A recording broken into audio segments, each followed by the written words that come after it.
The Hells Angels paid a visit to Wanganui Mayor Michael Laws this afternoon to try to persuade him to drop a bylaw banning gang patches. The gang says the bylaw, which takes effect in September, is a breach of their human rights. To see how they got on, we're joined live by Dan Parker. Dan. Mike, at one stage it didn't appear as if the Hells Angels were going to show up, but when they did, 45 minutes late and without patches, their argument took a U-turn. Wanganui Hells Angels President Wayne TWEEDDALE arrived at the subcommittee to convince Mayor Michael Laws his club were angels by name and by nature, and that the impending bylaw banning gang patches was a waste of time.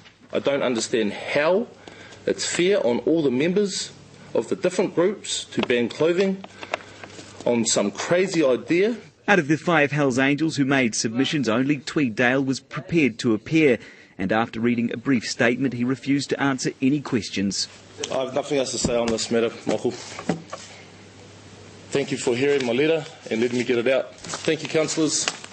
Thank you very much. They read out a statement about their Bill of Rights being infringed and then bugger off. Well, you know, that seemed odd to us and rather proves that they weren't sincere about their attempt to engage with the council. Hells Angels lawyer Stephen Rollo also appeared, then tried to be persuader, arguing that even if gang members were connected to crime, their patches had nothing to do with it.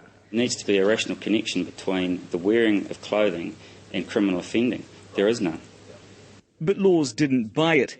The subcommittee was expecting to hear why the Hells Angels wasn't a gang, but a club. Instead, that question remained unanswered, and the subcommittee unanimously voted to push ahead with the eradication of all gang insignia from Wanganui.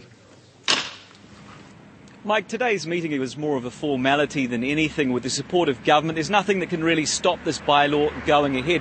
Now, the decisions that were made today will need to be ratified by council on the 31st of August before coming into law the next day. Dan, thank you.